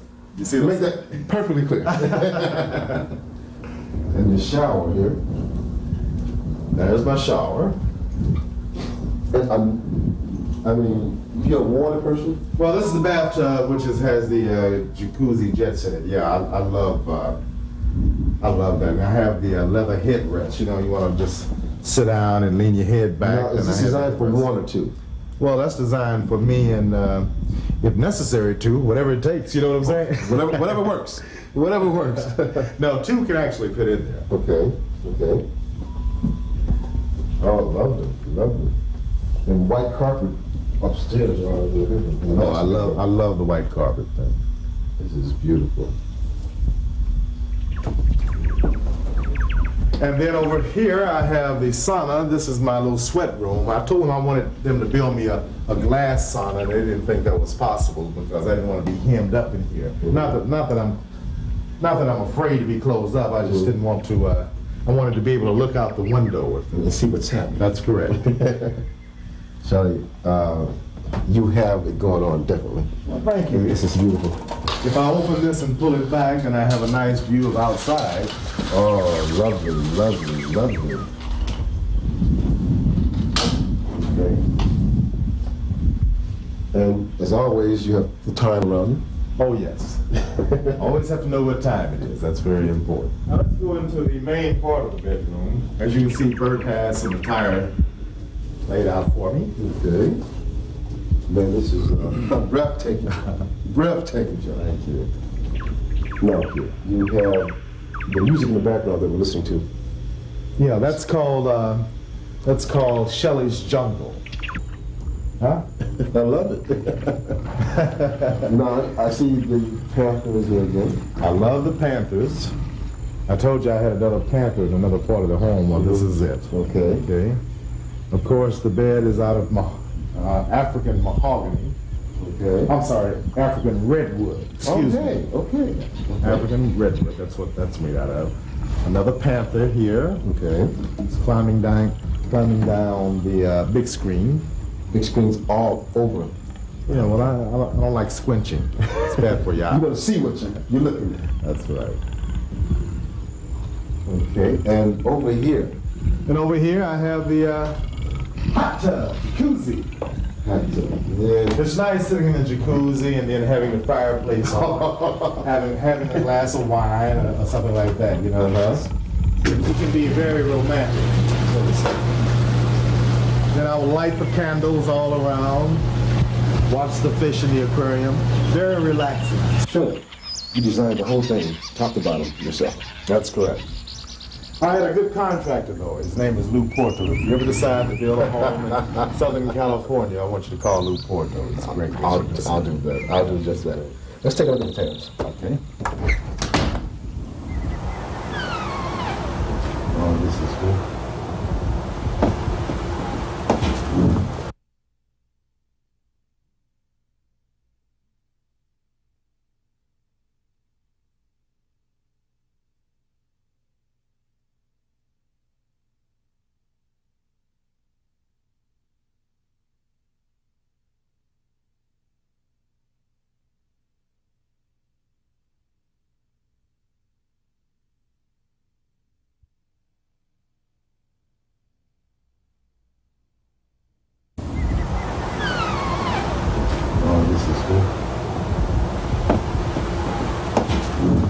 What do you think? Beautiful. You know, it's very peaceful and serene out here, and I can take this walk or come out here on the terrace and smell the fragrance of the flowers. I have a very good landscaper. His name is Dennis Pompey, and he taught me all of the names of the flowers out there. Let's see, there's, he'll be very proud of me for this. Impatiens, star jasmine, robolinis, chafaleras. I mean, it just goes on and on. He has so many different varieties of flowers and things outside. It's very peaceful, like you said. The mountains, the hills. It's just lovely, man. Yeah, it's very quiet too. I love it. I love it. You know, earlier we had a chance to meet two lovely young ladies. Very special to you. Yes, they are. And we're going to take a look at that. But tell me a little bit about that. Which one should we look at first? Well, why don't we try the one who is responsible for my being here, and that's my mother. Okay. Lyra. Okay. Let's look at Lyra. I'd like to introduce you to the most precious lady in the world, my mother, Shelley Garrett. How you doing? Hello, how are you? Tell me about this wonderful man, as you know him as your son, Shelley Garrett. Well, what would you like to know? I could talk 2 I would like to know. Okay, I would like to know, Shelley being about, let's say, 13, 14 years old. What was he like then? Did you know? Did he have the writing? Tell me about him at 14. He was always very serious. Mm-hmm. He was playful, but he was always quite artistic. Okay. And he could imitate anyone. Okay. And he still had his little plays that he wrote. Okay. Now, when he turned about maybe 16, 18, 19, I'm quite sure he was still doing the same thing, trying to get show productions going, things like that. And I've heard that you might have said, Shelley, get a real job. What do you think about his real job now? I don't believe I said that. Did I say that? I don't think I said that. Shelley said that. He's kidding. I didn't say that. Okay. I always knew that one day it would pay off. I always believed in him. And because he was so artistic. He had ideas in his head that one wouldn't believe. Did it ever scare you, the ideas that he had? No, they sound real good to me. And I just knew that one day his dream would come true. Okay. In elementary school, junior high school, what type of student was he? What type of child was he in school? Was he a lot of sitting home from the teacher? No, things like that? No, not too much of that. But his head was so filled with entertainment, he had a hard time sitting there doing regular work. He wanted to put on shows.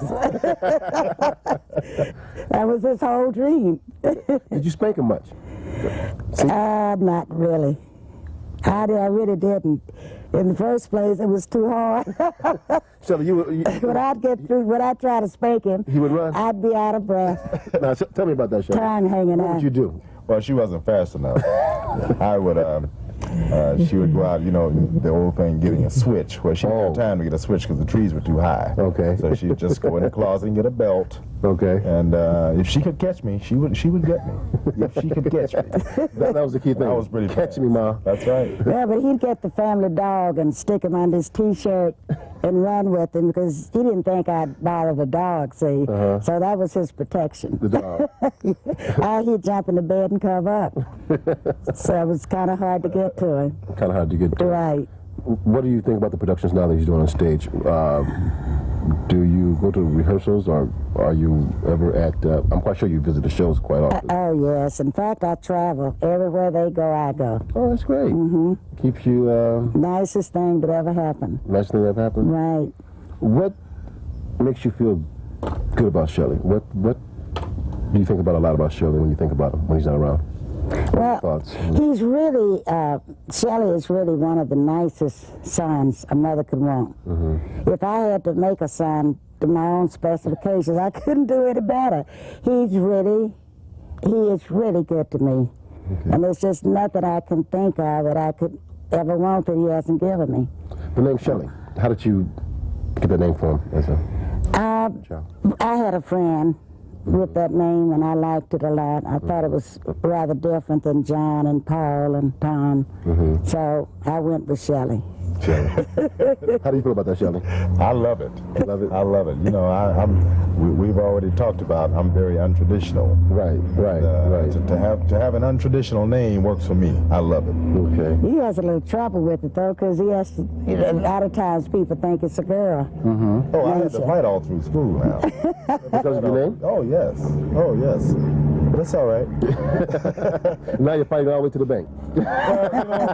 You know, when they hear the name, still people think it's a female. You assume it's a female, but trust me, they're wrong. Brothers and sisters, Shelley, did you ever... No brothers and sisters. Did you ever want... I got all the toys. No, I didn't want any. No? I got all the toys. Yes, I'm spoiled. How did you spoil him, Mom?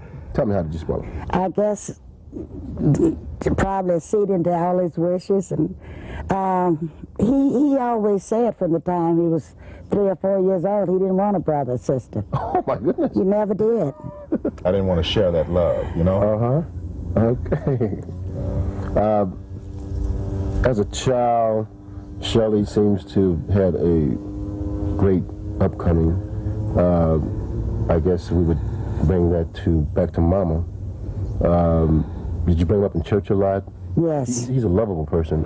He is. He has a spirit that you rarely see. Where did he get that spirit from? Well, I hope he got it from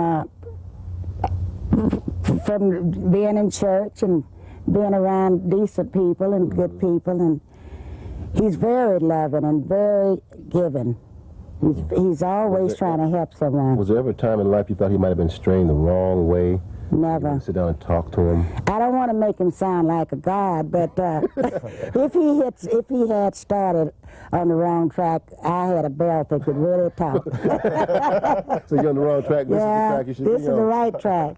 Shelley, could you tell me one of the famous spankings your mama gave you when she caught you? Do you remember? And how long ago was that? And would you whip him again? See, last week, I think. I don't know. There were. She's been very kind, but there were many. Okay, there were many. I don't remember anyone in particular because they all hurt. Okay. And they all left an impression, and that's the purpose, I think. I think if you're getting a spanking or a whipping and it doesn't leave an impression, then it's a waste of time for both of you. I appreciate them now. Oh, definitely. You know, and I appreciate the saying, "This is going to hurt you more than it hurts me." I didn't appreciate it then. I didn't understand how it was hurting her, but I understand now. You understand now. If there was something you could say to your mom that you haven't said, what would you say now? I don't know if it's anything that I haven't said, but I will say it again. I have been blessed with the best mother in the world, and I know everyone thinks that they have the best, but I know I do. Okay. What would you say to your son? Is there something that you haven't said, or something that... Well, I'm sort of like Shelley. I don't know whether I can say something that I haven't said to him, but I would tell him that, you know, he made my beliefs come true. He didn't let me down. I did sacrifice an awful lot when Shelley was coming up. Everything was for Shelley. You know, because after all, I'd had my day and it was time for him. And I've never regretted it. I have never regretted it because he's made it up to me tenfold. Okay, that's great. He really has. A beautiful man, a beautiful mother, a beautiful show. This is Shelley Garrett, television special. Thank you, Shelley. Thank you. Great. Lovely. That's my sweetheart. You sure you're not going to get a spanking for what you did after? I hope not, because I remember those old days. Are you thirsty? Sure. Ruth, would you please bring us some champagne?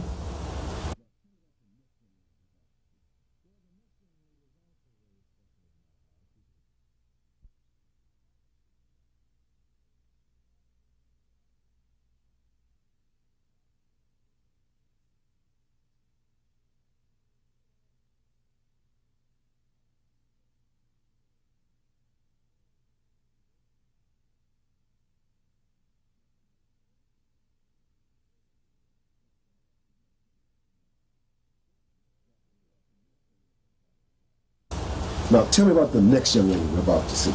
Well, the next young lady is also very special in my heart. She's 10 years old, and she is my daughter, Shania. And you know, Shania happens to be in Beauty Shop. She's an actress in Beauty Shop, and she also dances. Okay. And she's been with the show about two and a half years now. 2.5 years. Oh, 10 years old. 10 years old, and she just has them rolling. Rolling in the aisles also. Has some great lines. So how do you keep on the road at 10? We have a tutor that travels with her. Okay. It's very important. She knows that schoolwork is very important, and if she has not finished her schoolwork, she does not go on stage that night. Right. Thank you, Ruth. Thank you, Ruth. Class, huh? Shelley Garrett does everything first class. Let's take a look at that clip right about now. Okay. Shania. RJ, I want to introduce you to a very, very special lady in my life. My daughter, Shania Star Garrett. Shania Star Garrett. My pleasure. How are you, dear? Fine. Tell me something about Shania. Well, she's funny sometimes, and she's an actress, and she likes to dance. Okay. Now, this must be your friend here. Yes. Your friend has a name? Yes, his name is Lucky Pink. Why Lucky Pink? Because pink is my favorite color, and whenever I wear pink, it gives me luck. It gives me good luck. Oh, that's great. So you are an baby actor? Yes. How long have you been acting? About 2 years. 2 years? Yes. What made you start acting, Shelley? When my daddy, when he wrote the play, my mother asked him if I could be in it, and he wrote me a part in it. Okay. Do you like traveling? You like being on stage? Yes. Now, what happens when you miss a part or you get nervous? How do you handle that? Or do you miss a part, or do you get nervous? Yeah, sometimes, but I'll just if I forget my lines, I'll ad-lib. Ad-lib? Yes. Okay. What are your favorite parts of the show? The dancing. The dancing? Yes. You like to dance? Yes. Name a few of your favorite entertainers. Let's see. MC Hammer, Johnny Gill, and John Jackson. Really? Yes. Okay.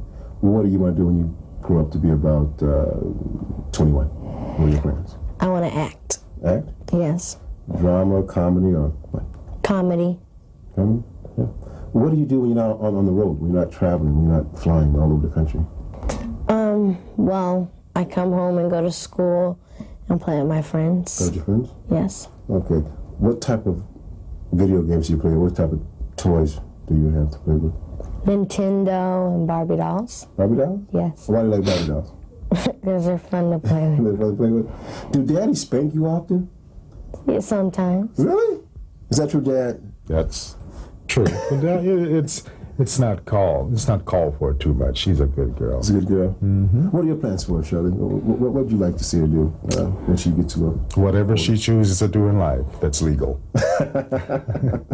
Acting. Are you afraid that acting would put a lot of pressure on her at a young age?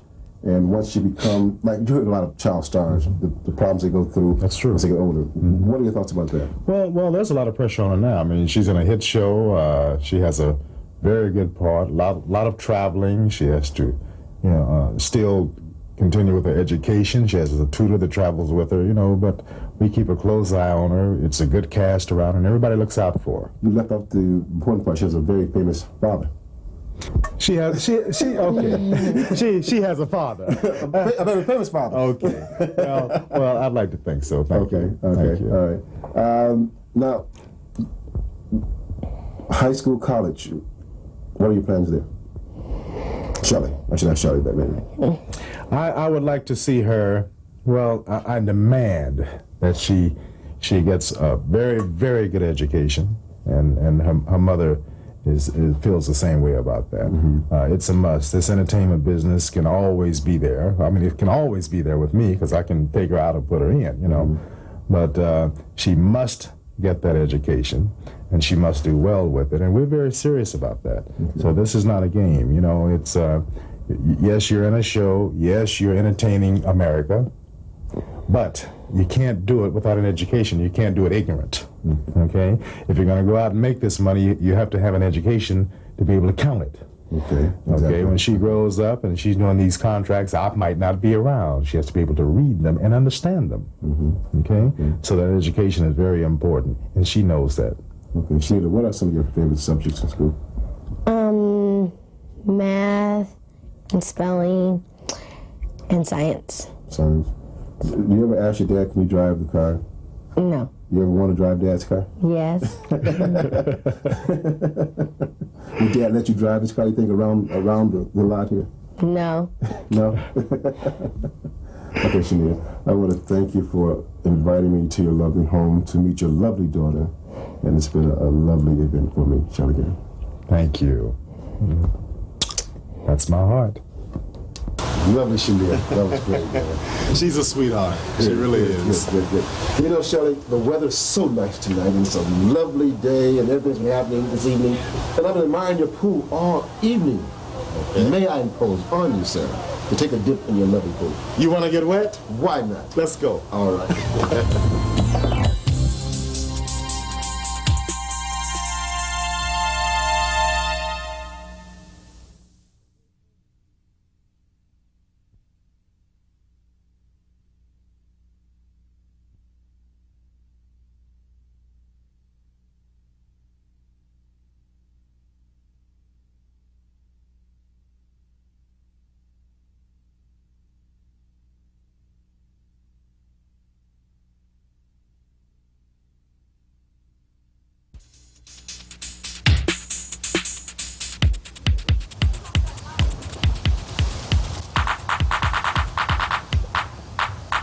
We're here, the beautiful home, Shelley Garrett. We're relaxing in the hot tub. Shelley, this must be one of the ways you relax. It really is, RJ. You know, you can come out here and sit in the water and be warm. Well, actually hot. It's a hot tub, not a warm tub. Okay. And the scenery with the big screen television in the back there, the waterfall. Yeah, that's a 53-inch television.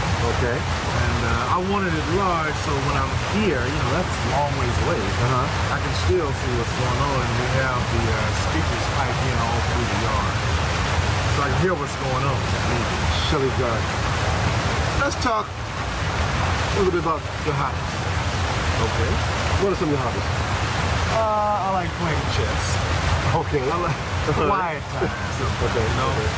I don't have many hobbies per se.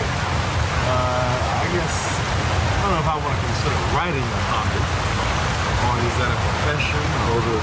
Would you call writing a job? Well, I don't know. I write, I guess I write and direct things for a living. So, yes, you could say it's a job. Right, this is going to be fun. Yeah. You know, what we're about to do right about now, we're going to catch Shelley Garrett's dad at home. Follow me. Did you teach him, or are you learning from him? I taught him everything he knows. Everything he knows? Everything you see from, you see him doing, he got it from me. Okay, now, is it true? Rumor has it that the more I taught him, the less he learned. Rumor has it that you wrote Beauty Shop. You know what? The rumors are getting to be true. yeah, it's getting to be. Come on now, Dad. Huh? He came to your study room and took the notes? Yeah, he took it all from me. He was brought up around barbershops and stuff like that. Oh, okay. Yeah. So, all right. For years, you know, I ran a barbershop here. The one and only barbershop. Now, wait a minute. I don't think Shelley didn't tell me that. He didn't? He didn't tell me There's that. a lot of things he's not going to tell because he want to keep it all to for himself, you know. Yeah, but this all came from me. When I watch his plays, I know it came from me. I said, boy, old boy really was observing, huh? Yeah. So those knocks across the head didn't hurt none? Oh, man, I put a lot of them on him.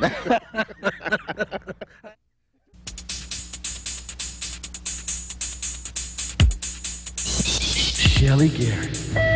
Yes. John Ray is holding for you on line 12. The Wilshire Bell is on line 8. And also Fox Theater in Atlanta will let you know if you'll extend the show for 4 more weeks because the first 4 weeks is sold out. And they're on line 11. All right, thank you, Kim. You're welcome. I guess what I'm trying to say is, I want to party. Hey, In a beauty shop. we gonna get sharp and everything. In a beauty shop. That's right. Male exotic dancer. In a beauty shop? Yes, in a beauty shop. What's wrong with you, girl? Oh my God, it's gonna be so much fun. Beauty shop. Shelley Garrett. Shelley Garrett.